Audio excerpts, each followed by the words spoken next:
soft. What light through yonder window breaks? It is the east, and Juliet is the sun.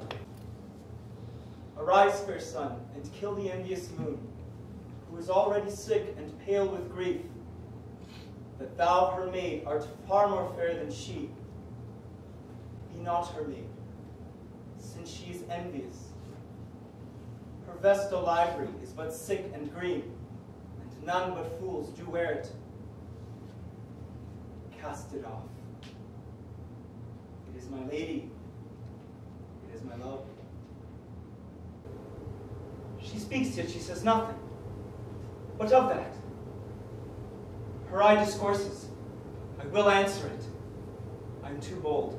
'Tis not to me she speaks.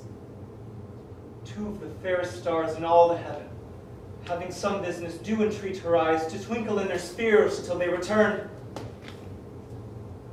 What if her eyes were there? They in her head. The brightness of her cheek would shame those stars as daylight doth the lamp. Her eyes in heaven would through the airy regions stream so bright that birds would sing and think it were not night. Ay me. She speaks. Oh, speak again, bright angel, for thou art as glorious to this night, being o'er my head, as is a winged messenger of heaven, onto the white upturned wandering eyes of mortals that fall back to gaze on him, when he bestrides the lazy pacing clouds and sails upon the bosom of the air. O Romeo, Romeo, wherefore art thou Romeo? Deny thy father and refuse thy name, or, if thou wilt not, be but sworn my love, and I'll no longer be a Capulet. What's in a name? That which we call the rose by any other name would smell as sweet. So Romeo would, were he not Romeo called, retain that dear perfection which he owes without that title. Romeo doth thy name, and for that name which is no part of thee, take all myself. I take thee at thy word. Call me but love, and I'll be new baptized. Henceforth, I never will be Romeo.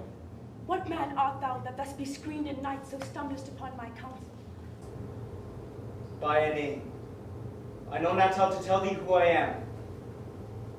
My name, dear saint, is hateful to myself, because it is an enemy to thee. Had I it written, I would tear the word. How camest thou hither? Tell me, and wherefore?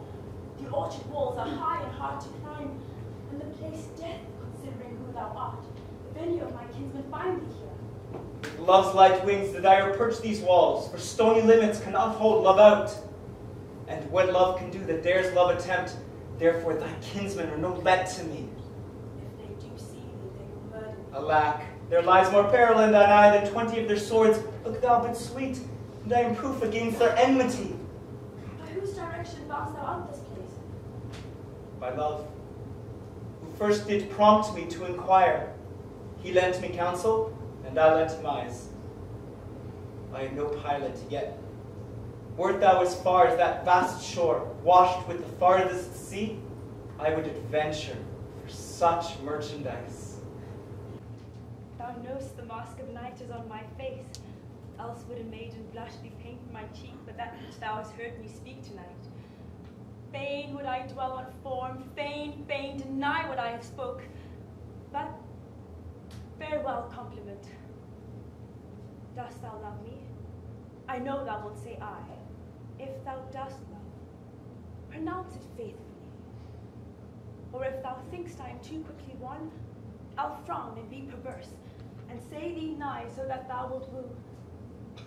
But else, not for the world, in truth, fair Montague, I am too fond, and therefore thou mayst think my behaviour light.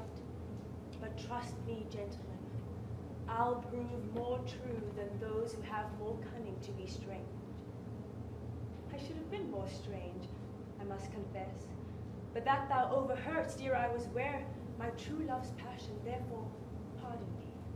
Lady, by yonder blessed moon, I swear that tips with silver all these fruit tree tops. Oh, swear not by the moon, the inconstant moon that monthly changes in her circled orb, lest that thou love prove likewise variable. What shall I swear by? Do not swear at all, or if thou wilt, swear by thy gracious self, which is the God of my idolatry, and I'll believe thee. If my heart's dear love. Well, do not swear. Although I joy in thee, I have no joy of this contract tonight. It is too rash, too unadvised, too sudden, too like the lightning which doth cease to be ere one can say it lightens. Sweet good night. This bud of love by summer's ripening breath may prove a beauteous flower when next we meet. 3 words, dear Romeo, and good night indeed. If that thy bent of love be honorable, thy purpose marriage, send me word tomorrow by one that I'll procure to come to thee, where and what time thou wilt perform the rite. And all my fortunes at thy foot I'll lay, and follow thee, my lord, throughout the world. Oh, for a falconer's voice, to lure this tassel gentle back again. Bondage is hoarse and cannot speak aloud, else would I tear the cave where echo lies, and make her airy tongue more hoarse than mine, with repetition of my Romeo's name. It is my soul that calls upon my name. How silver sweet sound lovers' tongues by night, like softest music to attending ears. Romeo!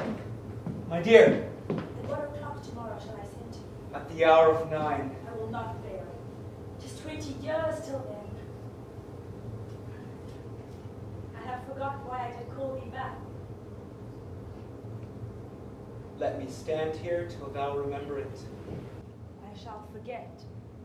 To have thee still stand there, remembering how I love thy company. And I'll still stay, to have thee still forget, forgetting any other home but this. 'Tis almost morning. I would have thee gone yet, no further than a wanton's bird. I would thy bird. Sweet, so would I, yet I should kill thee with much cherishing. Good night, good night. Parting is such sweet sorrow, that I shall say good night till it be morrow.